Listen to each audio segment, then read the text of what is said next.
Max Taylor is a content creator with 1.2 million followers on TikTok. So I guess first off, what do you make of this looming ban? Well, I think it's been coming for a long time, or at least the talks of it happening have been in the air for years at this point, right? So it's a really difficult thing to come to grips with if content is your full-time job. But yeah, I mean, it's a lot, is what I'll say. It's a lot.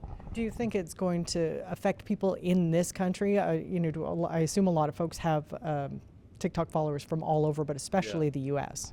I mean, certainly. In Canada, you could never actually make money from views. So a lot of creators that I know, at least in my circle, have always diversified themselves, whether getting into the advertising agency or posting their content on different platforms. So in Canada, it's always been a game of start on TikTok, move somewhere else, grow both platforms at the same time.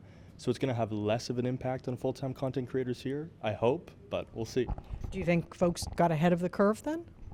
Yeah, I'd say definitely. I mean, not everyone by any means, but a lot of times when you get big in Canada or when you start to make videos that become very popular in Canada, other people who are in the content game in Canada will tell you right away, okay, you need to start diversifying, whether that means posting on other platforms, whether that means getting into a different industry, using the, I guess, clout that you got from TikTok. So there's been a lot of diversification in Canadian content creators because you can never get paid from views, so hopefully they're safe. We'll see. Well, what about concerns about privacy? That's what the U.S. says is, China is getting too much free access to people's privacy on this app. Yeah. Do you see it that way as well? Well, I mean, let's be honest with ourselves. So in the U.S., there's so many tech companies that are looking at your data as well. So in the U.S., when they're banning TikTok because of privacy concerns, well, if that's the only criteria, they should be banning every social media platform. So it's less about TikTok is invading your privacy and more about TikTok isn't an American company invading your privacy. Do you think Canada will follow suit with a ban? I guess we'll have to see, honestly. It's tough to say right now. I don't think so, but we'll have to see.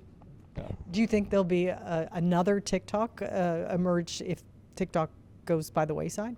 There will always be new things that pop up and always be new outlets for people to be creative. So in that regard, yes, I do love TikTok in terms of how it lets you create things that will be shown to a wide audience. A lot of people can watch it, but there's always going to be opportunities to do that, whether they exist now or whether they're coming up.